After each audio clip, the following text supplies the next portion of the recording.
Letting go does not mean forgetting. It does not mean pretending you don't care, or that what happened didn't hurt you. Letting go is something far deeper, far more courageous. It is a decision, a disciplined act of the soul, to stop allowing the weight of something or someone to shape your sense of self and disrupt your inner harmony. And yet, most of us never truly learn how to do it. We carry our past like a ghost in our minds, and the presence of people no longer in our lives still echoes in every quiet moment. Why is it so hard to let go? Because we've been conditioned to believe that holding on is strength. That if you love something, you must clutch it tightly. That if someone meant something to you, their absence should haunt you. But this is the thinking of a mind ruled by fear, not clarity. We are not meant to live in bondage to people or memories. We are not meant to anchor our peace in things that constantly change or slip through our fingers. The Stoics understood this long before modern psychology echoed the same insight. Our suffering begins the moment we confuse what we feel with what we are. You are not your loss. You are not your failed relationship. You are not your grief nor your disappointment. These are experiences, not definitions. Seneca wrote that we suffer more in imagination than in reality. Often, the person we cannot let go of is not even the person themselves, but our idea of what could have been, what should have happened, what we might have had, if only. These imagined futures become our prisons. They bind us to people who've moved on, or to situations long finished. We play them like a song stuck on repeat, emotionally rehearsing our pain. But what if we pause that loop? What if we step back, not to forget, but to observe with stillness? What if we dared to ask ourselves, what am I really holding on to here? Is it love or is it fear? Is it connection or is it guilt? Most of the time it's fear. Fear of being alone. Fear of not being enough. Fear of starting again. But fear is not truth. And fear cannot lead us to peace. Detaching is not an act of apathy. It is an act of presence. When you learn to let go, you begin to reclaim the energy that was constantly leaking out of you. You no longer wait for apologies that may never come. You no longer grip the past so tightly that your hands tremble in the present. You begin to understand that true peace doesn't come from fixing what's broken, but from realizing what no longer needs fixing. Not every situation deserves your energy. Not every person is meant to be a lifelong chapter. Some people are paragraphs. Some are punctuation marks. Some are just passing thoughts. You cannot build a peaceful life with cluttered emotions. The more you hold on to, the less space you have for what matters now. And so the first principle of letting go is this: emotional attachment must be questioned. It must be brought into the light of your own awareness. Ask yourself, what expectation am I still feeding? What narrative am I still clinging to? Is it serving me? Or am I merely avoiding the discomfort of change? Because that's what this really is, change. And change, by its very nature, threatens the identity we've built. Letting go forces us to confront the reality that some parts of us were formed in relation to someone else. Who are you without them? Who are you when that situation is no longer part of your story? The Stoics would tell you, you are who you choose to be today. Not who you were then. Not who you were with them. Not who you are when things go your way. You are who you are in the quiet aftermath, the moment after the chaos has passed, when you look in the mirror and decide not to be bitter but better. Not to seek revenge but to restore yourself. Not to escape your emotions but to face them with gentleness and resolve. The pain you feel is not weakness. It's a sign that something mattered to you. And that's okay. But pain should not be a permanent tenant in your soul. You have the right to release. You have the right to heal. And more than that, you have the ability to begin again lighter. Imagine how much more of your life would open up if you weren't dragging old stories behind you. Imagine the stillness. Imagine the freedom. Letting go is not a single moment. It is a daily choice, a spiritual discipline, a radical act of self-respect. And it begins with you. The world around you is in constant motion. Seasons shift, people change, circumstances unravel or transform without warning. But despite this truth being etched into nature itself, we still expect stability from things that are by their very nature temporary. We demand permanence from impermanence. That's where much of our inner conflict comes from, not what happened but our resistance to it. And resistance is a form of attachment. To let go, truly let go, is to recognize that holding on often causes more suffering than the loss itself ever did. We don't suffer only when people leave. We suffer because we expect them to stay. We don't suffer only when things go wrong. We suffer because we believe they shouldn't. But life is not unfair. It's simply indifferent. Nature makes no promises. And once you accept that, you stop begging life to be something it's not. You stop demanding that people stay the same. And you begin to breathe again. The Stoics practiced mindful acceptance. Not in a passive, defeated way, but in a grounded, present way. To accept doesn't mean you approve. It means you see reality as it is, not as you wish it to be. It means you stop resisting the flow of life, and instead you start responding to it with wisdom. Marcus Aurelius reminded himself daily, "You have power over your mind, not outside events." Realize this and you will find strength. That's not a metaphor. That's a blueprint. Life will twist, bend, and break your expectations, but it cannot touch the soul you've disciplined. So how do you begin to live this? Start with mindfulness, not the buzzword but the practice. Begin noticing when you're lost in mental loops, when you replay conversations, when you project fears onto the future or judge yourself for the past. That moment of awareness is the moment you start to reclaim your power. You don't have to believe every thought that visits your mind. You can witness it, question it, and choose a better one. This is not repression. This is redirection. You're not avoiding your pain, you're guiding it. You're taking the raw energy of your emotions and using it to rebuild something sturdier inside. Something that doesn't crumble every time a person walks away or a plan fails. That's the inner citadel the Stoics spoke of. That's the sanctuary no one else can take from you. But it requires daily maintenance. One of the hardest lessons in letting go is that you can love someone and still release them. You can appreciate a moment and still move beyond it. You can honor the past without dragging it behind you like a chain. And you can forgive, not because they asked, not because they deserve it, but because you deserve peace. You can't keep watering dead plants and wonder why your garden won't grow. Letting go is the decision to stop arguing with reality. It's the wisdom to say, "This chapter has ended and I'm not less whole because of it." In fact, sometimes it's the closing of one door that finally lets the light in. Another key is setting healthy boundaries. And this can feel unfamiliar, especially if you were raised to equate self-worth with self-sacrifice. But boundaries are not barriers, they're bridges to a better life. They are declarations of what you will and will not allow in your sacred mental space. To let go of draining people or toxic situations is not cruelty, it's clarity. It's saying, "I honor my emotional well-being more than I honor your dysfunction." And that's not selfish. That's self-respect. But we hesitate because we fear being judged. We fear guilt. We fear loneliness. Yet the loneliest place is not when you're alone. It's when you're surrounded by people who dim your light, drain your soul, or make you feel invisible. The Stoics taught that we must choose our company with the same care we choose what to feed our body. Because everything you allow into your mind, your heart, your environment, becomes part of you. If you want peace, surround yourself with peace. If you want clarity, step away from noise. Still, there will be people you love who won't understand your transformation. They'll call your boundaries walls. They'll misread your peace as detachment. Let them. You're not here to be understood by everyone, you're here to understand yourself. And that means prioritizing alignment over approval. Letting go isn't just about people or situations, it's about false roles. About no longer being the fixer, the pleaser, the one who always makes it work. Sometimes the bravest thing you can do is step away. Let the silence speak. Let things fall where they may. Because in that space, in that stillness, you find what's real. You find you. And the more you find yourself, the less you cling to what was never truly yours. Let go. Not because it's easy, but because your peace is worth more than your fear. There is a certain silence that comes after letting go. Not the silence of emptiness, but the silence of clarity. It's the sound of space being made for new energy, new insights, and a new version of yourself that no longer lives at the mercy of what you couldn't control. When you stop grasping so tightly, you finally free your hands to receive something better. That's the paradox. Peace doesn't come when we hold on tighter. It comes when we loosen our grip on what never truly belonged to us in the first place. Often we confuse love with attachment. But love does not require possession. It does not suffocate or demand. It sees clearly, acts wisely, and honors both itself and the other. Love says, "I release you not because I stopped caring, but because I care enough to stop holding you hostage in my expectations." The Stoics weren't cold, they were clear. And clarity is a form of compassion. When Epictetus said, "Some things are up to us and some things are not," he wasn't advocating indifference. He was teaching freedom. The moment you separate what's yours from what's not, your choices from their choices, your path from their approval, that's the moment you reclaim your life. But how do you maintain this clarity in a world that constantly pulls at your attention, your heart, your sense of self? It starts with returning to the present. The mind loves to travel, to the past where regret lives, or to the future where anxiety waits. But peace is always now, here, in this breath, this choice, this letting go.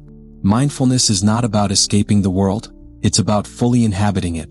Noticing the moment without judgment. Feeling your feelings without drowning in them. Seeing thoughts arise without letting them hijack your soul. And as you practice this, something powerful happens. You stop reacting. You start responding. You realize not every emotion deserves a reaction. Not every person deserves an explanation. Not every situation needs fixing. Some things just need space. Some things just need your silence. And in that silence, your values begin to speak louder. You ask yourself, not what do they want from me, but what do I need to stay in alignment with who I am becoming? You stop living on autopilot, driven by people-pleasing or guilt, and you start acting with intention.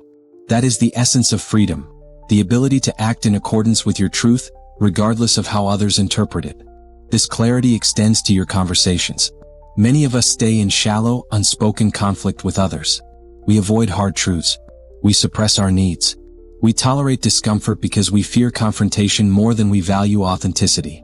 But meaningful connection requires meaningful conversation. You cannot be seen if you're always hiding. You cannot be understood if you never speak. Sometimes, peace comes not from walking away but from walking through the discomfort of honesty. Honest conversations are not easy. They're vulnerable. They expose our hopes, our disappointments, our truths. But they are also the bridge to real relationships, the kind that don't collapse at the first sign of truth.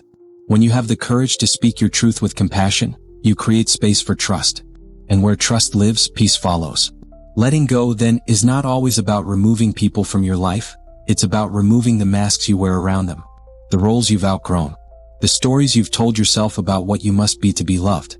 When you stop pretending, you stop suffering. Of course, some people will leave when the mask comes off. That's okay. Their absence makes room for those who recognize your truth and still choose to stay.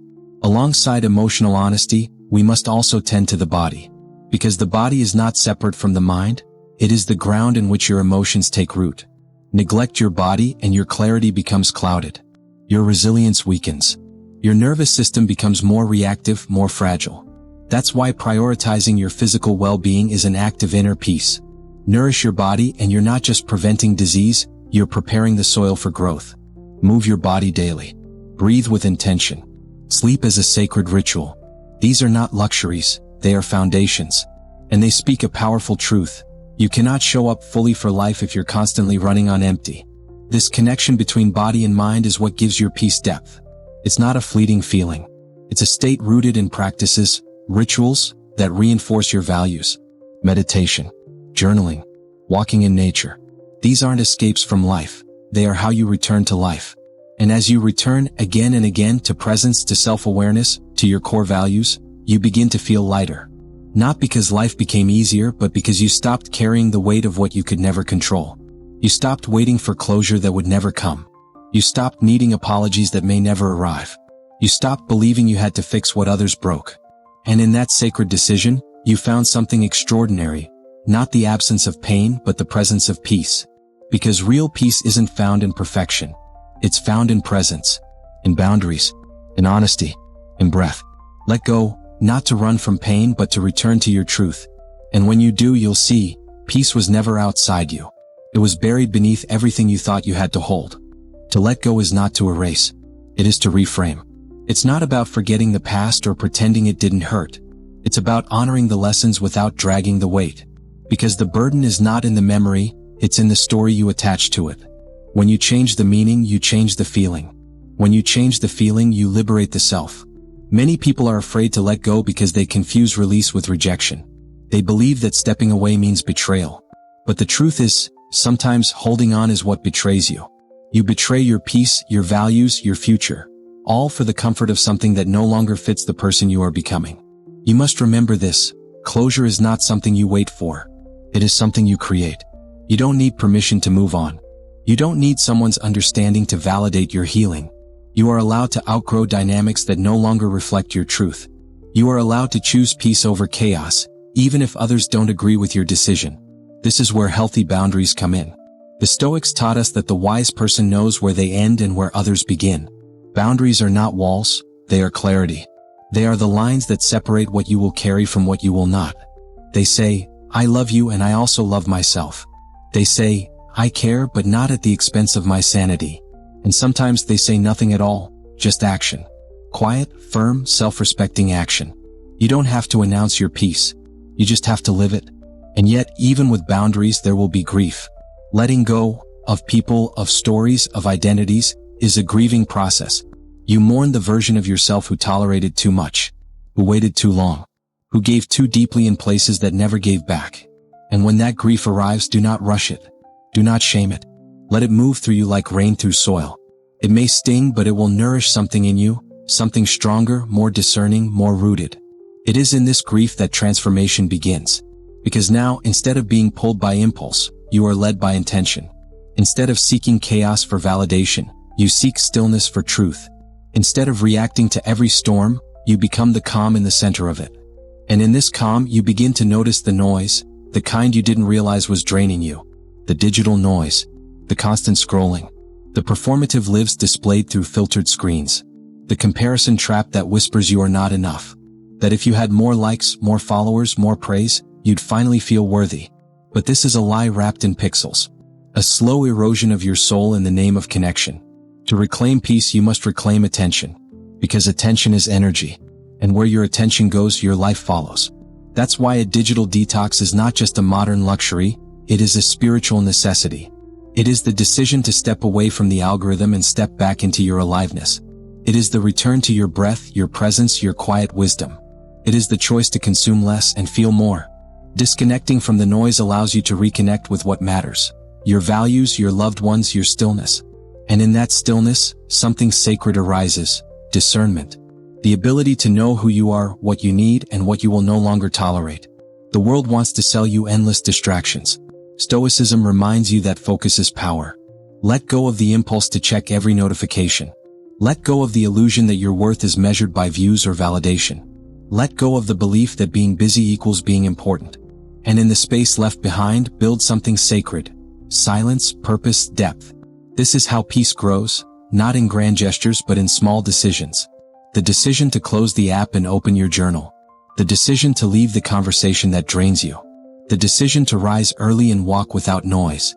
The decision to protect your peace even if it makes you unpopular. Because peace is not passive, it is fierce.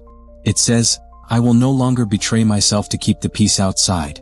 It says, my soul matters more than their opinion. It says, I don't need everyone to understand, I just need to be free. This is the stillness that Stoicism teaches. Not the absence of life, but the presence of alignment. The steady hum beneath the chaos. The eye in the storm. The deep knowing that no matter what happens out there, you are whole in here. Letting go is not about loss. It is about return. Return to self. Return to truth. Return to a life not dictated by noise, but directed by clarity. And in that return you realize something radical. You never needed to hold on to begin with. True peace begins where resistance ends. But we live in a world that teaches us to fight, to control, to cling, to correct everything outside of us. We chase the idea that if we just fix others, fix the situation, fix the world, then we'll finally feel okay. But Stoicism, in its quiet power, teaches something far more radical. What needs to be fixed is not the world, it's the way we relate to it. Letting go does not mean giving up. It means stepping back so we can see clearly. It means surrendering the illusion of control and embracing the serenity of acceptance. What happened, happened. Who left, left. What hurt, hurt. But the pain is not the end of your story. It's the beginning of a deeper truth, that you are not defined by what breaks, but by what you build after. When you stop clinging to what's lost, your hands become free to build something new. And what you build matters. Because whether you realize it or not, every day you are constructing a life, brick by brick, thought by thought, choice by choice. The question is not, will you build? The question is, what will you build? Will you build walls of bitterness or bridges of wisdom? Will you stack resentment and fear or lay down foundations of courage and compassion? The people who hurt you, the situations that wounded you, they are not the architect of your future. You are. And every moment you choose peace over pride, stillness over reaction, truth over illusion, you are proving it. This is where the true practice begins. The daily act of release. Releasing the grudge you've rehearsed in your head for too long. Releasing the guilt that was never yours to carry.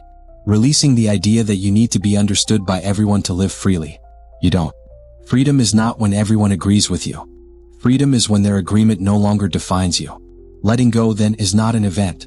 It is a lifestyle. It's what you do every time your ego screams for revenge but you choose grace. Every time you want to argue but instead you breathe. Every time you feel rejected but you remind yourself, I do not need their approval to be at peace. You are not here to carry every weight. You are not here to fix every broken thing. You are here to live, and live fully. And to live fully you must be light. You must release what is not yours. You must forgive even when there's no apology. You must unlearn the belief that your peace depends on others behaving the way you want them to. That belief will trap you in anger for a lifetime. But you can choose a different way. You can choose to forgive the past, not because it deserves it but because you do. You can choose to close a chapter, not because you have all the answers but because your soul is ready for the next one. You can choose to detach, not because you're cold but because you are done letting chaos rent space in your mind. Letting go is love. Letting go is strength. Letting go is faith. Faith that what is meant for you will not require you to lose yourself to keep it. Faith that the right people will meet you where you are, not where you're bending to be liked. Faith that peace is possible, and that it's worth everything you need to release to reach it. So take one last breath. Picture all the heaviness in your chest, the expectations, the comparisons, the toxic connections, the pressure to be perfect, the regrets you've carried like armor. And now let it go. Not because it never mattered, but because you matter more. And your peace is waiting. It always has been. If this spoke to you, subscribe to Stoic Way for more timeless wisdom. Comment below, what are you ready to let go of, and how will that change your inner world?